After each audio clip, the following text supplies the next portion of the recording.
Inclinemos nuestros rostros para orar. Querido Padre, te damos gracias por el gran privilegio que nos concedes de pertenecer a tu familia. Te damos gracias por la gloriosa esperanza de que algún día podremos vivir eternamente contigo en un mundo mejor.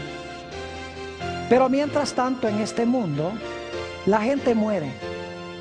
Y muchos se preguntan en cuanto al origen de la muerte, ¿por qué la gente muere? ¿Y cuándo será roto el poder de la muerte? Bendícenos, Señor, al estudiar este tema. Llaves que abren el misterio de la muerte. Te lo pedimos en el precioso nombre de tu Hijo, Cristo Jesús. Amén. Nuevamente, un saludo muy cordial a todos los que nos acompañan aquí en este local para este tema tan importante. También un saludo muy especial para todos los que están viendo este programa vía satélite por televisión. Nos alegra mucho que se hayan unido a nosotros para estudiar este tema tan crucial como lo es el tema que se titula Llaves que abren el misterio de la muerte. Y lo que vamos a hacer en nuestro tema es estudiar 10 llaves que abren el misterio de la muerte. Y vamos a llevar un orden muy lógico, secuencial en nuestro estudio. Siempre me da cierto temor decir que hay 10 partes, porque entonces la gente está contando y diciendo no faltan sino 2, no faltan sino 3, etcétera. Pero ojalá que no hagan eso, porque todos los puntos que vamos a estudiar son muy importantes. El primer punto que quiero tratar, la primera llave, es entender qué es la vida. Vamos a buscar en nuestras Biblias Génesis, el capítulo 2 y el versículo 7. Génesis, el capítulo 2 y el versículo 7. Aquí se habla de la creación del hombre, se habla del origen de la vida. Llave número 1, ¿qué es la vida? Dice allí, y leo, entonces Jehová Dios formó al hombre del polvo de la tierra y sopló en su nariz aliento de vida, y fue el hombre un ser viviente, o como dicen algunas versiones, un alma viviente. Ahora, aquí tenemos la definición que Dios da del origen de la vida. Primer punto que notamos es que la vida es un regalo de Dios, es un don de Dios. Adán y Eva no escogieron existir. Dios los creó por su propia voluntad o por su propio deseo y les dio la vida como un don o como un regalo. Quiero que noten aquí que hay varios elementos cruciales. Dice que Dios formó al hombre del polvo de la tierra, respiró en su nariz el aliento de vida y el hombre llegó a ser un alma viviente o, como dice aquí, fue el hombre un ser viviente. Ahora, para las versiones que traducen alma viviente, debo decirles que el texto no dice que Dios le dio al hombre un alma. Ni el texto dice que el hombre tiene un alma. El texto dice que el hombre es un alma o es un ser viviente. Y quiero que noten que el alma o el ser viviente se compone de dos cosas. Uno, el polvo de la tierra y en segundo lugar, el aliento de vida. Esas dos cosas, polvo de la tierra, aliento de vida, constituyen el alma o constituyen al ser viviente. El ser viviente entonces se compone de dos partes, polvo y aliento de vida. Así que hemos visto qué es la vida. Ahora necesitamos ir a nuestra segunda llave. ¿De qué está compuesto el cuerpo del hombre? Está incluido en cierto sentido esto en nuestro primer punto, pero lo menciono como un segundo punto o una segunda llave porque quiero que quede absolutamente claro. ¿De qué está compuesto el cuerpo del hombre? Leamos Isaías, el capítulo 64 y el versículo 8. Isaías 64 y el versículo 8. Dice aquí, hablando de la creación, ahora pues, Jehová, tú eres nuestro Padre, nosotros barro, y tú el que nos formaste. Así que obra de tus manos somos todos nosotros. ¿De qué está compuesto el cuerpo del hombre? El cuerpo del hombre está compuesto de, como dice en Génesis, de polvo, pero no es polvo seco, es polvo mojado, lo que llamamos barro. Y es barro de alfarero, porque Dios formó, es decir, Dios tomó el barro y con sus manos formó el cuerpo del hombre. Es decir, nuestra facultad física, nuestro cuerpo está compuesto de polvo. Y nuestro cuerpo es parte de lo que es el hombre cuando fue creado originalmente por Dios. Porque según leímos, Dios tomó polvo de la tierra y formó al hombre, el cuerpo del hombre, del polvo. Es decir, nuestro primer punto es que la vida es un don de Dios. Y el ser viviente se compone de polvo y aliento. Ahora hemos visto que nuestro segundo punto es que el cuerpo es lo que está compuesto de polvo o está compuesto de barro, como dice en Isaías 64:8. Nuestra facultad física, fisiológica, es de barro. Ahora vamos a nuestro tercer punto. Dicho sea de paso, ustedes están diciendo, vamos bien rápido, ya vamos por el 3. Bueno, algunos puntos van a exigir más tiempo. Pero el punto número 3 es, o la llave número 3, ¿qué es el espíritu que Dios le dio al hombre? Porque la Biblia dice que Dios puso en la nariz del hombre el espíritu de vida. El cuerpo era de polvo, no cabe duda alguna. Pero Dios puso también en el hombre, en ese cuerpo, puso el espíritu o el aliento de vida. Note lo que dice en el libro de Job, el capítulo 33, Job 33, y vamos a leer el versículo 4. Job 33 y el versículo 4. Antes de leer este versículo, necesito decirles que hay dos palabras hebreas, porque el Antiguo Testamento fue escrito en hebreo, dos palabras hebreas que son sinónimas, es decir, significan lo mismo básicamente. La primera palabra es la palabra aliento que encontramos en Génesis 2:7. Esa palabra es la palabra neshama. Pero hay otra palabra muy semejante que es la palabra ruach. Ahora, neshama generalmente se traduce aliento y ruach se traduce espíritu, pero significan básicamente la misma cosa, porque si ustedes buscan los versículos en la Biblia, van a encontrar que tanto ruach como neshama están en la nariz del hombre. Ahora yo les pregunto, ¿para qué usan ustedes su nariz? Espero que no sea para meterse en las cosas de los demás. Usamos la nariz ¿para qué? Para respirar. Entonces, ¿qué es el ruach o qué es el neshama? ¿Qué es el aliento o el espíritu que tenemos en la nariz? Es la facultad de ¿qué? La facultad de respirar. Note lo que dice Job 33 y el versículo 4. Dice Job, el espíritu de Dios me hizo.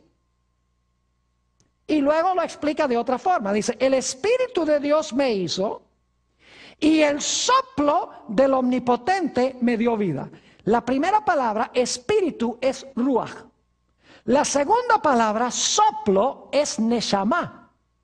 Y ambas frases son sinónimas. Quieren decir lo mismo, pero en diferentes palabras. Dice, el espíritu de Dios me hizo.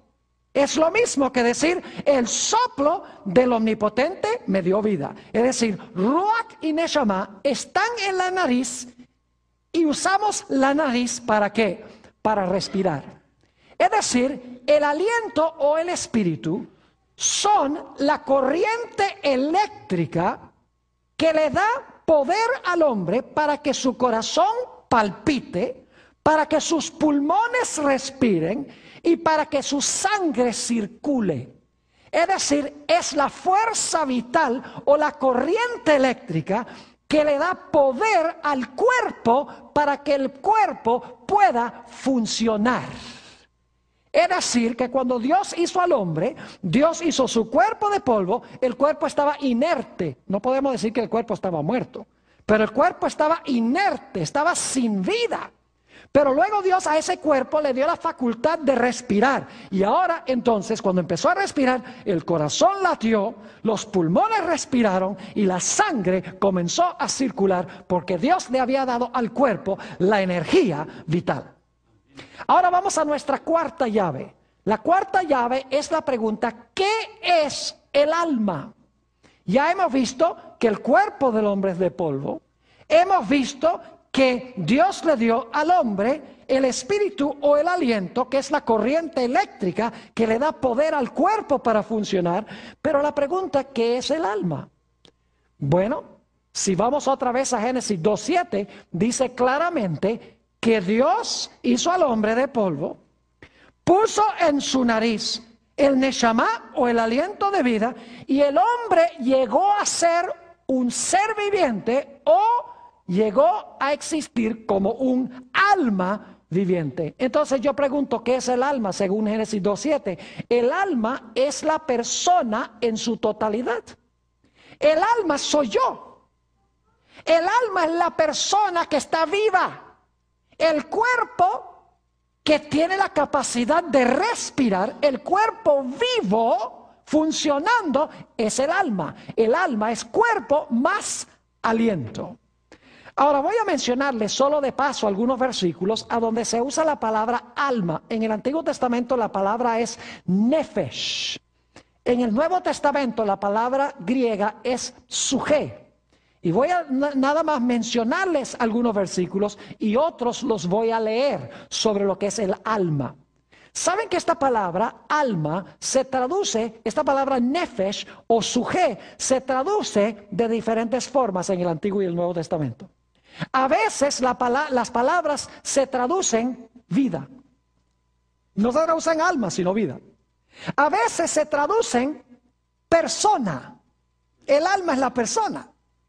A veces se traduce alma. Y a veces se traduce con un pronombre personal, como vamos a ver dentro de unos momentos. Es decir, la idea de nefesh y suje es: el alma es la persona que está viva. La persona que tiene un cuerpo que está funcionando porque tiene el aliento de vida. Por ejemplo, en Génesis 9:4, no lo voy a buscar, solo voy a mencionar algunos versículos porque tengo mucho material que cubrir en este tema. Allí dice que la sangre del hombre es el alma, pero no se traduce alma, sino que se traduce vida. Pero es la mismita palabra nefesh que se usa en Génesis 2:7, ser viviente. Es decir, el alma del hombre está en su sangre. Se debe traducir no alma, sino que se debe traducir ¿qué? Vida. Y la mayoría de las versiones traducen viva, vida. Es decir, el alma es el ser vivo. En Génesis 12 y el versículo 5 encontramos que Abraham salió de Harán para Canaán y dice que se llevó a las personas que estaban en su casa. ¿Saben que esa palabra personas allí, que estaban en su casa, es la mismita palabra nefesh? Es decir, se llevó las almas que estaban en su casa. Obviamente no eran almas intangibles, invisibles, sino que eran ¿qué? Personas. Y se traduce esa palabra personas. Génesis 14:21 es otro ejemplo. El rey de Sodoma, cuando Abraham vuelve, habiendo rescatado a los rehenes que se habían llevado estos reyes enemigos, y trajo también todo lo que se habían robado junto con las personas, el rey de Sodoma le dice a Abraham, dice, quédate tú con los bienes y dame a mí las almas, o dame a mí las personas. Nuevamente la palabra que se traduce personas allí es la mismita palabra alma. Es decir, el alma es la persona viviente. Note lo que dice Génesis 35:18. Este texto sí lo voy a leer. Aquí está hablando en Génesis el capítulo 35 y el versículo 18 del nacimiento de Benjamín, hijo de Jacob. Y quiero que noten, mucha gente entiende mal este texto. Le ponen cosas que no están allí. Dice en el versículo 18, y aconteció que al salírsele el alma, porque la mamá murió, Raquel murió cuando nació Benjamín. Dice, y aconteció que al salirse el alma, y luego explica qué significa eso, pues ¿qué? Murió. Cuando usted es un alma, ¿usted está qué? Vivo. Cuando se le sale la vida, ¿qué pasa? Muere. Se puede traducir, y al salirse la vida. Pero la versión traduce alma. Al salírsele el alma, pues murió. Llamó su nombre Benoni, mas su padre lo llamó Benjamín. Y algunas personas le agregan a esto y dicen, cuando salió su alma inmortal y se fue al cielo, allá consciente a alabar al Señor. El texto no dice eso. Sencillamente dice que se le salió la vida y luego explica qué significa. Murió, dice allí. Es decir, cuando a usted se le sale el alma o la vida que está en la sangre, porque la sangre circula el oxígeno, ¿cuál es el resultado? El resultado es la muerte. Levítico 17:11. Noten cómo se traduce esta palabra en 3 formas distintas en el mismo versículo. Qué interesante. Levítico 17:11. En el mismo versículo, la misma palabra se traduce de 3 diferentes formas. Dice, porque la vida... Esa es la palabra nefesh, porque la vida de la carne en la sangre está. Y yo os la he dado para hacer expiación sobre el altar por vuestras almas. La misma palabra. Y la misma sangre hará expiación de la persona. La misma palabra. Es decir, esta misma palabra nefesh se traduce vida, almas o persona.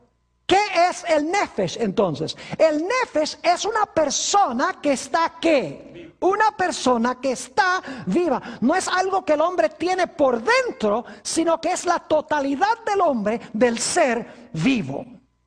Hechos 7 y el versículo 14 usa otra palabra, la palabra griega, suje. Y note lo que dice Hechos 7 y el versículo 14. Está hablando de José.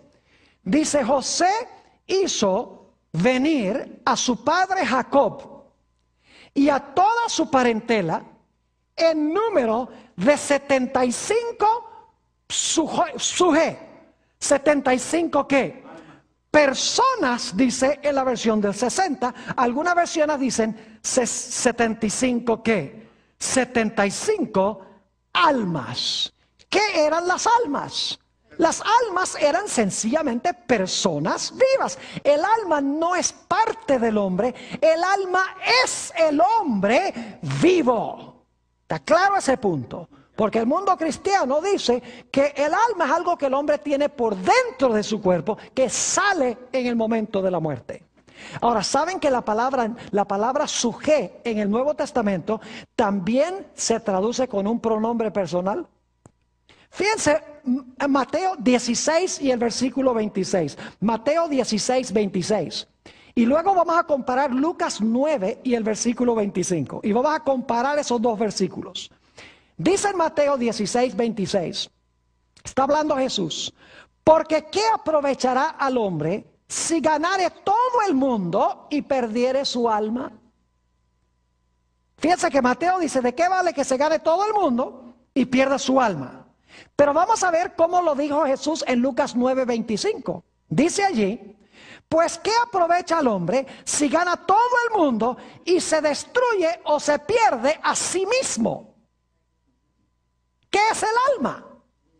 El alma soy yo mismo cuando se comparan los 2 versículos. Porque uno dice perdiere su alma, el otro dice se pierde a sí mismo. El alma soy yo, un ser vivo.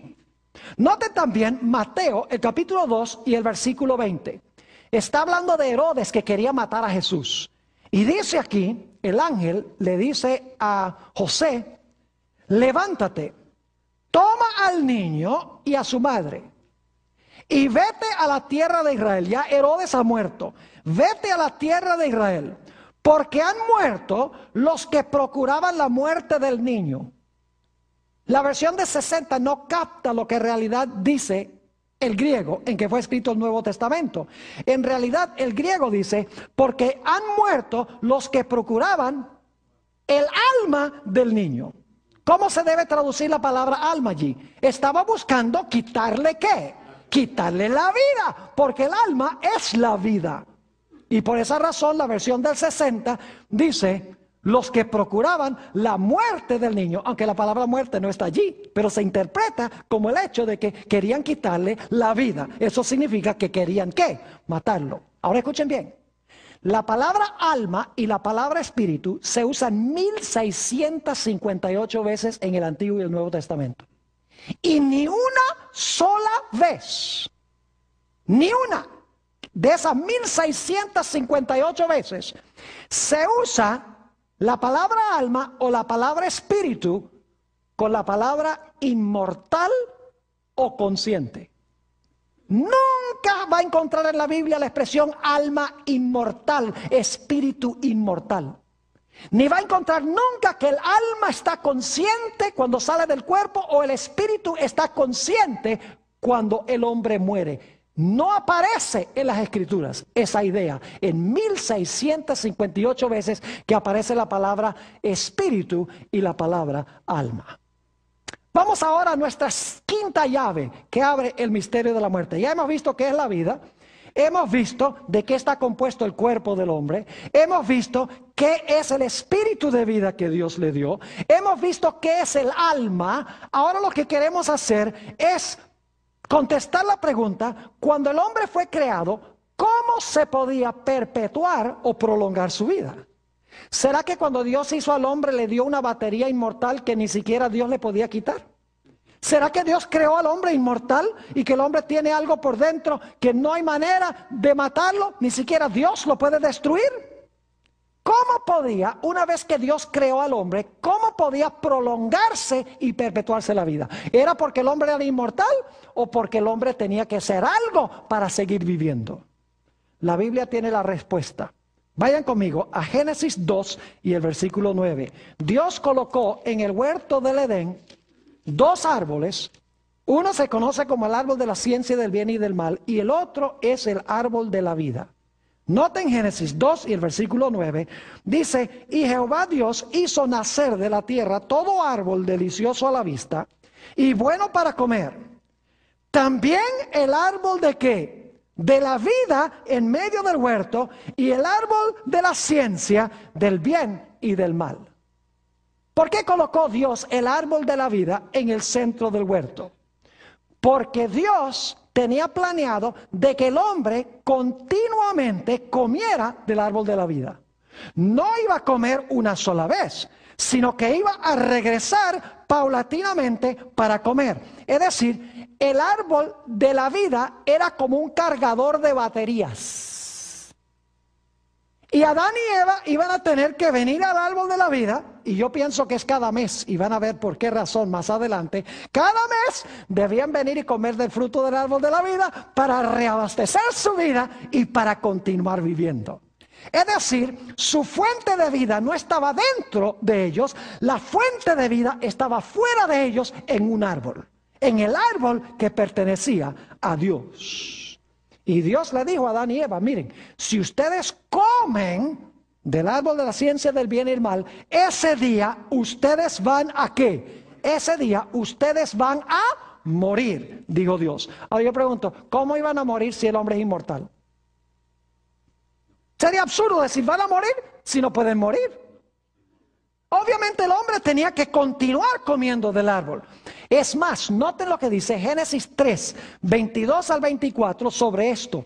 Génesis 3, 22 al 24. Lo hemos leído antes, ahora leámoslo de nuevo. Dice allí: y dijo Jehová Dios: he aquí el hombre es como uno de nosotros, sabiendo el bien y el mal. Ahora pues que no alargue su mano y tome también del árbol de la vida y coma y viva para siempre. Y lo sacó Jehová del huerto del Edén para que labrase la tierra de que fue tomado. Echó pues fuera al hombre y puso al oriente del huerto del Edén querubines y una espada encendida que se revolvía por todos lados para guardar el camino del árbol de la vida. ¿Qué hizo Dios cuando Adán y Eva pecaron? Dios cerró la puerta del huerto, colocó querubines o ángeles poderosos a la entrada para que el hombre no pudiera ¿qué? Comer del árbol de la vida. Si el hombre ya era inmortal, ¿de qué le hubiera valido a Dios prohibirle el árbol? Dios no le hubiera podido quitar igual la vida, prohibiéndole el árbol. Obviamente el hombre era mortal. Y su única fuente de inmortalidad se encontraba en continuar comiendo del árbol. Y cuando pecó, Dios le prohibió el árbol. Y cuando le prohibió el árbol, el hombre ya no podía cargar su ¿qué? Su batería. Y ahora voy a compartir con ustedes algo que voy a compartir más adelante cuando hablemos de la salud en el libro de Génesis. Pero si ustedes miran Génesis 5, ustedes van a ver que la longitud de la vida de los que se mencionan en esa genealogía es extraordinaria. El que menos vivió fue 777 años. Y el que más vivió, 969 años. Yo les pregunto, ¿tenían bien cargada la batería? Ah, claro, porque habían ido directo al cargador. Pero cuando miran la genealogía de Génesis 11, versículos 10 al 32, ya la gente vive mucho menos. 400 y algo de años, máximo. ¿Por qué razón? Porque ya no tienen acceso, ¿qué cosa? Al cargador. Y encontramos que David nos dice en el Salmo 90:10, en cuanto a nosotros hoy, los días de nuestra edad son 70 años. Y si en los más robustos son 80 años, con todo, su fortaleza es molestia y trabajo, porque pronto pasan y volamos. Es decir, que cuando Dios le prohibió el acceso al árbol, al hombre, la batería se empezó a descargar. Y yo les digo, si Jesús no viniera a este mundo para redimir a su pueblo, últimamente, aún con la ciencia médica que ha mejorado la situación del hombre y ha postergado lo inevitable, aún con todo eso, si Jesús no viniera, últimamente la raza humana perdería su energía y se extinguiría tarde o temprano. Ahora vamos a nuestro punto número 6. ¿Qué sucede con el hombre en el momento de la muerte? ¿Qué sucede con el hombre en el momento de la muerte? Génesis 3:19. Hablemos primero de lo que pasa con el cuerpo del hombre cuando el hombre muere. Dice Dios a Adán, con el sudor de tu rostro comerás el pan hasta que vuelvas a la tierra, porque de ella fuiste tomado. Pues polvo eres y al polvo volverás. ¿Qué pasa con el cuerpo del hombre cuando el hombre muere? El cuerpo regresa ¿a dónde? Regresa al polvo. Y dicho sea de paso, cuando Dios dijo, ciertamente morirás, estaba diciendo la verdad. Porque cuando ustedes van a Génesis 5, van a encontrar que cada persona que se menciona en la genealogía de los justos dice, y murió, y murió, y murió, y murió, y murió, y murió. Lo dice 9 veces. Hay uno solo que no murió, que es Enoc. Más adelante vamos a hablar de Enoc y por qué no murió. Pero Dios se mostró veraz, porque todos, según la Biblia, murieron. Ahora, ¿qué sucede con el espíritu o la respiración cuando el hombre muere? Vamos a Eclesiastés, el capítulo 12 y el versículo 7. Eclesiastés, el capítulo 12 y el versículo 7. Dice aquí el sabio Salomón, y el polvo vuelve a la tierra, ya notamos eso, ¿verdad? El cuerpo vuelve al polvo. El polvo vuelve a la tierra como era, y el espíritu vuelva a Dios que lo dio. Es decir, Dios respira la capacidad de ¿qué? La capacidad de respirar. El hombre ya no respira. Y por lo tanto el cuerpo muere y el cuerpo regresa ¿a dónde? Al polvo. Es decir, que en la muerte se separa el cuerpo de polvo de la fuerza energética que hace funcionar el cuerpo. Y como resultado, ¿el hombre qué? El hombre muere. Noten el proceso de la muerte de Jesús. Lucas 23 y el versículo 46. Hablando de la muerte de Jesús dice, entonces Jesús, clamando a gran voz, dijo, Padre, en tus manos encomiendo mi espíritu. Y habiendo dicho esto, ¿qué? Habiendo dicho esto, expiró. Es decir, el aliento, ¿qué pasa? El aliento se le ¿qué? Se le fue, se le salió. Hizo así. Y ya el cuerpo no funcionaba. Ya no era un alma viviente. Ahora, el cuerpo de Jesús no vio corrupción, a diferencia que el cuerpo nuestro. Pero el cuerpo nuestro vuelve al polvo. Noten Juan 19 y el versículo 30. Dice, cuando Jesús hubo tomado el vinagre, dijo, consumado es. Y habiendo inclinado la cabeza, entregó, ¿qué cosa? Entregó el Espíritu. Es decir, dejó de ¿qué? Dejó de respirar, es decir, expiró. ¿Sabe lo que significa expiró? Mire, inspiró significa esto. Expiró significa esto. Solo que en la muerte, todo durante la vida estamos haciendo. En la muerte es, el espíritu se salió. Es decir, el cuerpo ya no funciona. Note lo que dice Hechos 12 y el versículo 23. Hechos 12, 23 está aquí hablando de la muerte de Herodes, quien no glorificó a Dios. Y dice allí, al momento, un ángel del Señor le hirió, por cuanto no dio la gloria a Dios. Y ahora escuchen, ¿qué pasó con él? Y expiró, comido de gusanos. ¿Qué pasó? Expiró, comido de gusanos. ¿Qué pasó con su cuerpo? Se lo comieron los gusanos, ¿verdad? ¿Qué pasó con su espíritu? Dejó de respirar. Noten también la muerte de Ananías y Zafira. Hechos el capítulo 5 y el versículo 5 y 10. Hechos 5 y el versículo 5. Le mintieron al Espíritu Santo. No dieron todo lo que prometieron a Dios. Dice, al oír a Ananías estas palabras, cayó y ¿qué? Y expiró. Dice en el versículo 10, al instante ella cayó a los pies de él y ¿qué? Y expiró, dejó de respirar, se le salió el hálito, se le salió el espíritu, se le salió el aliento, no importa cómo se exprese. Dice, y cuando entraron los jóvenes, la hallaron muerta y la sacaron y la sepultaron junto a su marido. Yo les pregunto, ¿qué sucede con el hombre en el momento de la muerte? El cuerpo regresa al polvo y se descompone. El espíritu o el aliento sale del cuerpo, significa que el hombre deja de ¿qué? De respirar. Y entonces yo les pregunto, ¿qué pasa con el alma?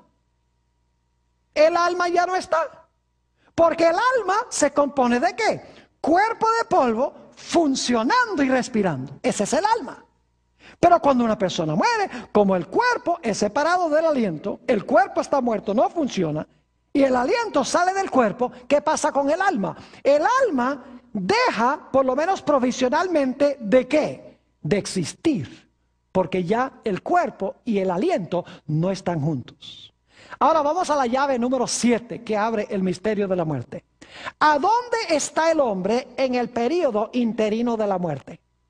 Es decir, después que el hombre muere, ¿a dónde está el hombre durante el período interino después de la muerte? Juan 5, 28 y 29, Jesús dio la respuesta clara. Juan 5, 28 y 29. Dijo Jesús esto: no os maravilléis de esto, porque vendrá hora cuando todos los que están en el cielo o en el infierno oirán su voz. ¿Qué pasa? No están protestando. ¿Y los que están viendo por televisión? ¿Están leyendo sus Biblias? ¿Qué dice? No os maravilléis de esto, porque vendrá hora cuando todos los que están ¿dónde? En los sepulcros oirán su voz. ¿Qué están haciendo en los sepulcros si se fueron al cielo? ¿Qué están haciendo en los sepulcros si se fueron al infierno? Es que no están ni en el infierno ni en el cielo. Y los que hicieron lo bueno saldrán a resurrección de vida. Mas los que hicieron lo malo a resurrección ¿de qué? De condenación. ¿Sabe lo que pasa en la muerte? En la muerte la persona sencillamente va al sepulcro. Y según la Biblia, la persona está durmiendo.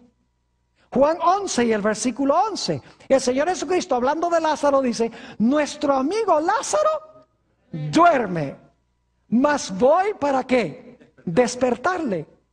En Hechos 7 y el versículo 60, hablando del primer mártir cristiano, Esteban, cuando lo estaban apedreando, dice: y puesto de rodillas, clamó a gran voz: Señor, no les tomes en cuenta este pecado. y habiendo dicho esto, murió. Eso no es lo que dice el idioma griego. El griego dice que cuando hubo dicho esto, se durmió. ¿Saben que para mí es confortante eso? Que la muerte, Dios diga que la muerte es dormir. Porque cuando usted se duerme, se va a despertar. La muerte no es el fin. Dice sencillamente que Esteban, cuando lo mataron, dice que durmió. Ahora, ¿por qué se compara la muerte con dormir? El periodo interino. Muy sencillo, por 3 razones. En primer lugar, la persona que está muerta reposa de los trajines de la vida. Apocalipsis 14:13 dice, reposarán de sus obras, de los trajines, de los dolores de la vida. En segundo lugar, como cuando uno está durmiendo, en la muerte hay inconsciencia. No sabe lo que está pasando a su alrededor. Y en tercer lugar, habrá un despertar. Ahora, yo quiero explicarles algo. Algunas personas dicen, ay, pero me voy a ir a ese sepulcro frío y voy a estar separado de Dios. Déjenme decirles algo. El muerto no sabe que está separado de Dios. Para el muerto, se murió hoy y el próximo instante está viendo a Jesús venir en gloria. Es decir, para el muerto no hubo separación, porque el muerto está inconsciente. Ahora, nosotros sí sabemos. Pero para el muerto, él murió y el próximo instante está oyendo la voz de Jesús. Para él no hay separación, porque está inconsciente en el momento de la muerte. Es decir, está, como dice la Biblia, durmiendo. Nota lo que dice Eclesiastés 9:5 sobre este periodo interino de la muerte. Dice, porque los vivos saben que han de morir, pero los muertos todos saben. Oh, gracias. Mas los muertos nada saben, ni tienen más paga, porque su memoria es puesta ¿en qué? En olvido. Permítame leerles otros versículos de la Biblia sobre lo que pasa en el interino de la muerte, porque muchos creen que cuando una persona se muere, sale el alma volando y entonces la persona entra en su verdadera vida, su vida genuina. Note lo que dice Salmo 6:5, porque en la muerte no hay memoria de ti. En el Seol, que significa el sepulcro, en el Seol, ¿quién te alabará? Salmo 115 y el versículo 17. Salmo 115, 17 dice, no alabarán los muertos a Jehová, ni cuantos descienden al silencio. Es decir, la muerte es silencio. Y dice que no alabarán a Jehová. Salmo 146 y el versículo 4 dice, pues sale su aliento y vuelve a la tierra. En este mismo día perecen sus pensamientos. ¿Qué pasa en el día de la muerte? Perecen sus ¿qué? Sus pensamientos. Salmo 104 y el versículo 29 dice, escondes tu rostro, se turban. Les quitas el hálito o el espíritu, dejan de ser y vuelven al polvo. ¿Qué pasa cuando sale el hálito? La persona ¿qué? Deja de ser. Isaías 38, 18 dice, porque el Seol o el sepulcro no te exaltará, ni te alabará la muerte, ni los que descienden al polvo esperarán tu verdad. Y en Hechos 2, 29 y 34 se nos dice que David no ascendió al cielo. Aunque murió un hombre salvo, David no ascendió al cielo. Ahora vamos a la llave número 8. ¿Hay esperanza de vida para el cristiano después de la muerte? Claro que sí. En Génesis 2:17 Dios le dijo al hombre, si tú comes del árbol, ¿tú vas a qué? Ese mismo día vas a morir. Mas del árbol de la ciencia y del bien y del mal no comerás, porque el día que de él comieres, ¿qué va a pasar? Morirás. Yo pregunto, ¿Adán y Eva murieron ese mismo día? Espiritualmente sí, pero ¿murieron en todo sentido de la palabra? No. ¿Por qué no murieron ese día? Ya hemos visto en temas anteriores. Génesis 3:21 nos dice que ese día hubo 2 sacrificios. No dice 2, pero dice vestiduras de pieles, en plural. Eran 2 pecadores. Se mataron animales. Y esos animales representaban ¿qué cosa? Representaban la muerte de Cristo Jesús en la cruz del Calvario para salvar al hombre. Es decir, estaba indicando de que Jesús iba a tomar la muerte que nos pertenece a nosotros para que nosotros pudiésemos recibir su vida. Note lo que dice 1 de Pedro 1, 18 al 20. Dice, sabiendo que fuisteis rescatados de vuestra vana manera de vivir, la cual recibisteis de vuestros padres, no con cosas corruptibles como oro o plata, sino con la sangre preciosa de Cristo, como de un cordero sin mancha ni contaminación, ya destinado desde antes de la fundación del mundo, pero manifestado en los postreros tiempos por amor de vosotros. Es decir, esos sacrificios representaban ¿a quién? A Jesús, quien iba a ser sacrificado como un cordero sin mancha, que iba a sufrir la muerte que yo debo sufrir, y de esa manera iba a derrotar la muerte y darme la esperanza de vida eterna. En 2 Timoteo 1 y el versículo 10 nos dice que Jesús quitó la muerte y sacó a la luz la vida y la inmortalidad por el Evangelio. Nos dice en 1 de San Juan 5, 11 y 12, y este es el testimonio que Dios nos ha dado, vida eterna, y esta vida está en su Hijo. El que tiene al Hijo, tiene la vida. El que no tiene al Hijo de Dios, no tiene ¿qué? La vida. Yo pregunto, ¿hay esperanza después de la muerte? Claro que sí. ¿Para quiénes? Para los que están en Cristo. No tienen que morir porque Jesús murió. Es decir, si recibimos a Jesús, no tenemos que morir eternamente, porque ya la muerte que debemos sufrir fue paga por Cristo Jesús. Esas son buenas nuevas. El cristiano no le tiene miedo a la muerte. Noten 1 de Corintios 15, 16 al 19. Porque si los muertos no resucitan, tampoco Cristo resucitó. Y si Cristo no resucitó, vuestra fe es vana, aún estáis en vuestros pecados. Entonces también los que durmieron en Cristo perecieron. Si en esta vida solamente esperamos en Cristo, somos los más dignos de conmiseración de todos los hombres.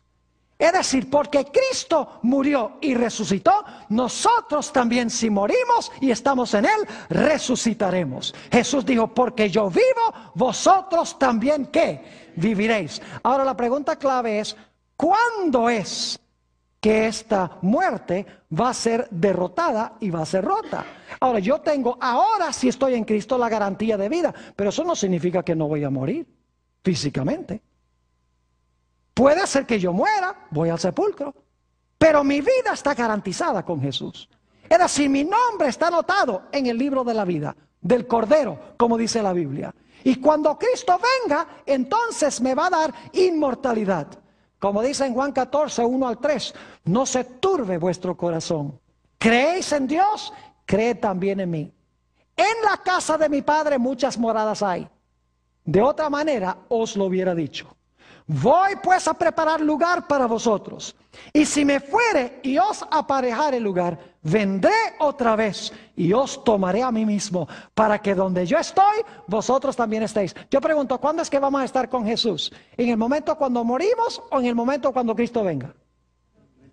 Cuando Cristo venga. Dice, vendré otra vez, os tomaré a mí mismo, para que donde yo estoy, vosotros también estéis. La mayoría de las iglesias dice que cuando una persona muere en Cristo, inmediatamente se fue para el cielo. Entonces mi pregunta es, si ya se fue al cielo, ¿a qué viene Cristo a buscarlo? Aquí nos dice que cuando Jesús venga otra vez, es que su pueblo va a ir al cielo con Él. Lo cual significa que no fueron en el momento de la muerte. La vida eterna les fue garantizada porque estaban en Jesús. Pero después de un periodo de dormir o de silencio, son resucitados cuando Jesús venga. Note lo que dice 1 de Tesalonicenses 4 y los versículos 15 al 17. Este es el famoso pasaje de la resurrección. 1 de Tesalonicenses, el capítulo 4 y los versículos 15 al 17. Dice aquí el apóstol San Pablo esto. Por lo cual os decimos esto en palabra del Señor, que nosotros que vivimos, que habremos quedado hasta la venida del Señor, no precederemos a los que durmieron. Es decir, los que estamos vivos cuando Jesús venga, no vamos a ir al cielo antes de ¿quiénes? Antes de los muertos. Versículo 16. Porque el Señor mismo con voz de mando, con voz de arcángel y con trompeta de Dios descenderá del cielo y los muertos en Cristo resucitarán primero. Pregunta, ¿cuando murieron tenían la garantía de vida ya? Jesús dijo, cuando yo venga voy a resucitar a este, porque este es mío, porque este tiene la vida, porque me recibió. Claro que sí. Los muertos en Cristo resucitarán primero. Luego nosotros, los que vivimos, los que hayamos quedado, ahora escuchen bien, seremos arrebatados juntamente con ellos en las nubes para recibir al Señor en el aire. Y así estaremos siempre con el Señor. Pregunta, ¿cuándo es que los muertos van a ir al cielo? ¿Van al cielo antes que los vivos? No. Porque dice que los vivos no irán antes que los muertos, ni los muertos irán antes que los vivos. Dice que ambos serán arrebatados en las nubes para recibir a Jesús en el aire, para luego estar siempre con el Señor. Significa entonces que vamos a estar siempre con el Señor, no en el momento de la muerte, sino en el momento cuando Cristo venga a resucitar a los muertos. Si ya fuimos al cielo cuando nos morimos, ¿a qué viene Jesús a buscarnos? ¿Están entendiendo lo que estoy diciendo? Es de crucial importancia este asunto, porque muchos lo tienen mal entendido. Jesús dijo en San Juan 11, 25 y 26, San Juan 11, 25 y 26, escuchen esto: yo soy la resurrección y la vida. El que cree en mí, ahora escuchen bien, aunque esté muerto, vivirá. Yo pregunto, si recibimos a Jesús, ¿aún podemos morir? Según el texto dice, aunque estuviera muerto, ¿qué cosa? Vivirá. Y todo, ahora explica lo que significa. Y todo aquel que vive y cree en mí, no morirá eternamente. Puedes morir ahora en el periodo interino, pero si recibiste a Jesús, te va a resucitar y no morirás eternamente, porque te va a levantar de los muertos. Noten Juan 6 y el versículo 40, la misma idea. Y esta es la voluntad del que me ha enviado, que todo aquel que ve al Hijo y cree en Él, tenga vida eterna. Es decir, cuando yo recibo a Jesús, ¿qué tengo? Vida eterna. Pero ahora escuchen lo que dice la última parte del versículo. Y yo le resucitaré en el día postrero. ¿Puede usted tener vida eterna y morir igual? ¿Y pasar un periodo de silencio después de la muerte? ¿De dormir después de la muerte? Claro que sí, pero Jesús dice, tú tienes garantizada la vida y te resucitaré en el día postrero. La esperanza del cristiano no está en el alma irse al cielo cuando la gente se muera. La esperanza del cristiano es que aunque muera, cuando Cristo venga, lo va a resucitar y lo va a llevar al reino con Él. Ahora necesitamos ir a la llave número 9. ¿Cómo se perpetuará la vida cuando resucitemos? ¿Cómo se va a perpetuar la vida cuando resucitemos? ¿Será que vamos a tener inmortalidad propia nuestra? No derivada, sino propia nuestra. La respuesta es que no. Note lo que dice Apocalipsis 21:4. Vamos rápidamente a Apocalipsis 21 y el versículo 4. Nos habla de cómo va a ser la vida en la tierra nueva, en la nueva Jerusalén. Dice allí en Apocalipsis 21 y el versículo 4, enjugará Dios toda lágrima de los ojos de ellos. Y ya no habrá muerte, ni habrá más llanto, ni clamor, ni dolor, porque las primeras cosas pasaron. Noten que dice que ya no habrá más ¿qué? Ya no habrá llanto, ni clamor, ni ¿qué? Ni dolor, ni muerte, dice aquí. Ahora yo pregunto, ¿por qué razón no va a haber muerte? Vayan conmigo a Apocalipsis 22 y el versículo 2. Apocalipsis 22 y el versículo 2. Dice, en medio de la calle de la ciudad y a uno y otro lado del río estaba el árbol de la vida, que produce 12 frutos, dando cada mes su fruto, y las hojas del árbol eran para la sanidad de las naciones. ¿Qué es lo que está en la ciudad? Lo que está en la ciudad es el árbol de la vida. ¿Estaba en el huerto del Edén? ¿Estará en el nuevo huerto del Edén? Claro que sí. Es decir, que va a haber un árbol de la vida que produce su mes cada ¿qué? Su fruto cada ¿qué? Cada mes. ¿Y qué va a hacer el pueblo de Dios? Hemos leído Isaías 66, 22 y 23. Vayan conmigo ahí un momento. Isaías 66 y el versículo 22 y 23. Vale la pena leerlo de nuevo. Es decir, nuestra vida no va a ser propia. Nuestra vida va a ser derivada. Vamos a tener que ir al cargador de baterías. Nuestra inmortalidad será contingente, derivada de Dios, de su árbol. Noten Isaías 66 y el versículo 22 y 23. Dice aquí, porque como los cielos nuevos y la nueva tierra que yo hago permanecerán delante de mí, dice Jehová, así permanecerá vuestra descendencia y vuestro nombre. Y ahora escuchen, y de mes en mes. ¿Por qué vamos a ir de mes en mes? Porque cada mes el árbol produce ¿qué? Su fruto. Dice, y de mes en mes, y de día de reposo en día de reposo, vendrán todos a adorar delante de mí, dijo Jehová. Es decir, en la tierra nueva va a haber el árbol de la vida. Y tendremos que ir cada mes, ¿para qué? Para comer del árbol de la vida. Y al comer del árbol de la vida, de esa manera continuaremos viviendo para siempre. Note lo que dice Apocalipsis 2 y el versículo 7 sobre este aspecto de comer del árbol de la vida. Dios promete, Dios hace una promesa linda. Apocalipsis el capítulo 2 y el versículo 7. Es una promesa que hace a las 7 iglesias. Y dice aquí en el versículo 7, la promesa que da a la iglesia de Éfeso, dice, el que tiene oído, oiga lo que el Espíritu dice a las iglesias. Al que venciere, le daré a comer del árbol de la vida, el cual está en medio del paraíso de Dios. Y en Apocalipsis 22, 14 dice, bienaventurados los que guardan sus mandamientos, para que su potencia sea en el árbol de la vida y que entren por las puertas en la ciudad. Es decir, que aún en la tierra nueva, nuestra fuente de vida no será propia, sino que será derivada de Dios. El hombre no tiene un alma inmortal, un alma que ni siquiera Dios puede destruir. Algunos creen que Dios va a mandar, por ejemplo, a los impíos al infierno para quemarse para siempre allá, porque Dios no les puede quitar el alma inmortal que Dios les dio. En este seminario vamos a tener un tema completo sobre lo que la Biblia tiene que decir en cuanto al infierno. Pero la Biblia dice claramente que nuestra única fuente de vida no está dentro en un alma inmortal, sino que está fuera en el árbol de Dios, del cual comeremos pronto algún día si hemos recibido a Jesús como nuestro Salvador. Ahora vamos a nuestra llave número 10. ¿A dónde se originó la doctrina de la inmortalidad del alma y qué implicaciones tiene? ¿Saben dónde se originó la idea de que el hombre es inmortal? ¿De que el hombre tiene un alma inmortal? Se originó en el huerto del Edén. Y no con Dios, sino con el diablo.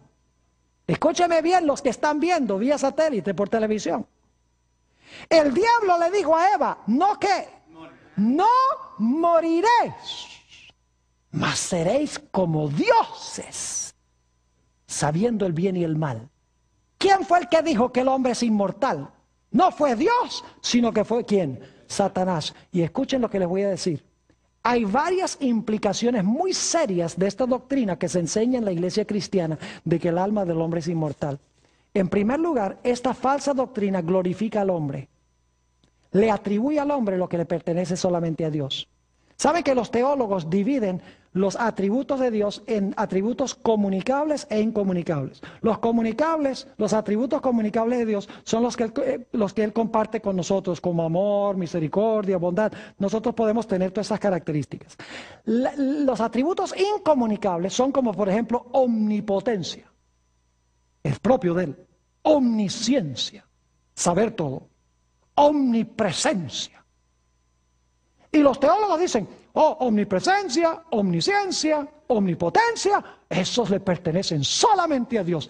Entonces, y cuando uno le dice, ¿y la inmortalidad? Ah, no, ese sí es nuestro. No. La inmortalidad es un atributo también que pertenece por naturaleza ¿a quién? Por naturaleza a Dios. Y decir que el hombre lo tiene es restarle gloria y honra a Dios y es atribuírselo al hombre. Además, esta falsa doctrina lo que hace es convertir a Dios en un mentiroso. Porque Dios dijo, vas a morir. Y el que dice que no va a morir, dice que Dios es un mentiroso. Además de eso, hace innecesario el sacrificio de Cristo. Porque si yo ya tengo inmortalidad, ¿para qué va a morir Cristo para darme lo que ya tengo? Además de eso, reduce la importancia de cuidar el cuerpo, porque los cristianos dicen, no, el cuerpo lo que es un cascarón para el alma. Y por lo tanto, no es importante cuidar el cuerpo, lo importante es cuidar el alma. Y por lo tanto, descuidan el cuerpo. Vamos a encontrar en nuestro estudio sobre la salud que la mejor forma de cuidar el alma es cuidando el cuerpo. Porque el alma se desarrolla a través del cuerpo y solamente a través del cuerpo. Además, esta falsa doctrina le resta importancia a la segunda venida de Jesús. Porque si yo soy inmortal y cuando me muero me voy al cielo, ¿para qué voy a estar esperando que Cristo venga? Y finalmente, esta falsa doctrina le abre la puerta de la iglesia al espiritismo. La idea de que los muertos, si usted cree que los muertos no están muertos, entonces usted va a creer de que es posible que los muertos regresen a comunicarse con los vivos, como están enseñando muchas iglesias hoy en día. Yo doy gloria a Dios que Dios ha dejado claro este tema en cuanto a la muerte. Y especialmente le doy gloria y honra a Dios, porque Él promete que si recibimos a Jesús como nuestro Salvador y Señor, podremos vivir eternamente en la patria celestial con Él.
Alma viviente. Ahora, aquí tenemos la definición que Dios da del origen de la vida. Primer punto que notamos es que la vida es un regalo de Dios. Es un don de Dios. Adán y Eva no escogieron existir. Dios los creó por su propia voluntad o por su propio deseo y les dio la vida como un don o como un regalo. Quiero que noten aquí que hay varios elementos cruciales. Dice que Dios formó al hombre del polvo de la tierra, respiró en su nariz el aliento de vida y el hombre llegó a ser un alma viviente o, como dice aquí, fue el hombre un ser viviente. Ahora, para las versiones que traducen alma viviente, debo decirles que el texto no dice que Dios le dio al hombre un alma. Ni el texto dice que el hombre tiene un alma. El texto dice que el hombre es un alma o es un ser viviente. Y quiero que noten que el alma o el ser viviente se compone de dos cosas. Uno, el polvo de la tierra y en segundo lugar, el aliento de vida. Esas dos cosas, polvo de la tierra, aliento de vida, constituyen el alma o constituyen al ser viviente. El ser viviente entonces se compone de dos partes, polvo y aliento de vida. Así que hemos visto qué es la vida. Ahora necesitamos ir a nuestra segunda llave. ¿De qué está compuesto el cuerpo de polvo? O está compuesto de barro, como dice en Isaías 64:8. Nuestra facultad física, fisiológica, es de barro. Ahora vamos a nuestro tercer punto. Dicho sea de paso, ustedes están diciendo, vamos bien rápido, ya vamos por el 3. Bueno, algunos puntos van a exigir más tiempo. Pero el punto número 3 es, o la llave número 3, ¿qué es el espíritu que Dios le dio al hombre. Porque la Biblia dice que Dios puso en la nariz del hombre el espíritu de vida. El cuerpo era de polvo, no cabe duda alguna. Pero Dios puso también en el hombre, en ese cuerpo, puso el espíritu o el aliento de vida. Note lo que dice en el libro de Job, el capítulo 33, Job 33, y vamos a leer el versículo 4, Job 33 y el versículo 4.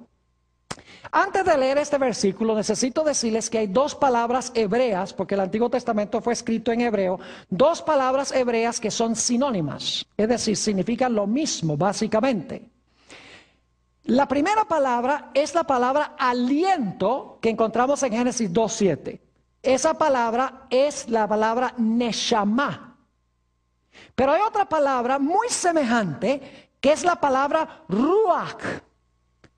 Ahora, neshama generalmente se traduce aliento y ruach se traduce espíritu, pero significan básicamente la misma cosa, porque si ustedes buscan los versículos en la Biblia, van a encontrar que tanto ruach como neshama están en la nariz.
Inclinemos nuestros rostros para orar.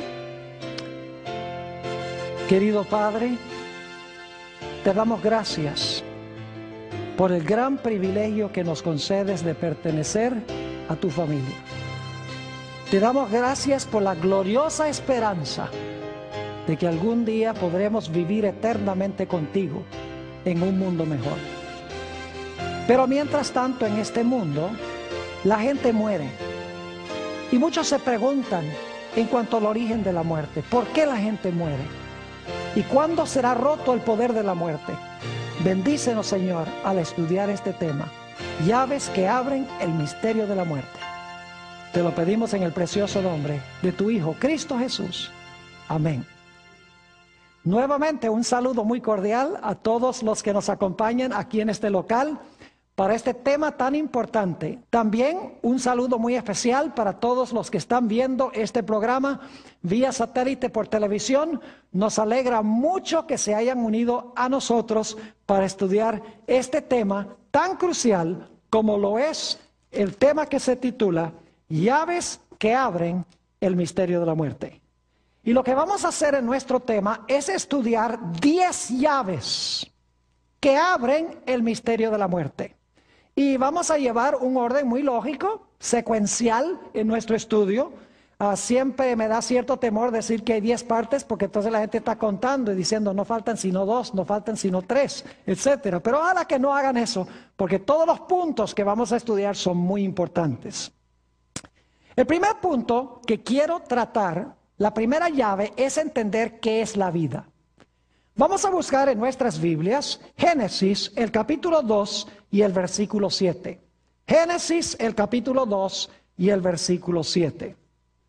Aquí se habla de la creación del hombre, se habla del origen de la vida. Llave número 1, ¿qué es la vida? Dice allí, y leo, entonces Jehová Dios formó al hombre del polvo de la tierra y sopló en su nariz aliento de vida, y fue el hombre un ser viviente, o como dicen algunas versiones, un po del hombre. Está incluido en cierto sentido esto en nuestro primer punto, pero lo menciono como un segundo punto o una segunda llave porque quiero que quede absolutamente claro. ¿De qué está compuesto el cuerpo del hombre? Leamos Isaías, el capítulo 64 y el versículo 8. Isaías 64 y el versículo 8. Dice aquí, hablando de la creación: ahora pues, Jehová, tú eres nuestro Padre, nosotros barro, y tú el que nos formaste. Así que obra de tus manos somos todos nosotros. ¿De qué está compuesto el cuerpo del hombre? El cuerpo del hombre está compuesto de, como dice en Génesis, de polvo, pero no es polvo seco, es polvo mojado, lo que llamamos barro. Y es barro de alfarero porque Dios formó, es decir, Dios tomó el barro y con sus manos formó el cuerpo del hombre. Es decir, nuestra facultad física, nuestro cuerpo está compuesto de polvo. Y nuestro cuerpo es parte de lo que es el hombre cuando fue creado originalmente por Dios. Porque según leímos, Dios tomó polvo de la tierra y formó al hombre, el cuerpo del hombre, del polvo. Es decir, nuestro primer punto es que la vida es un don de Dios. Y el ser viviente se compone de polvo y aliento. Ahora hemos visto que nuestro segundo punto es que el cuerpo es lo que está compuesto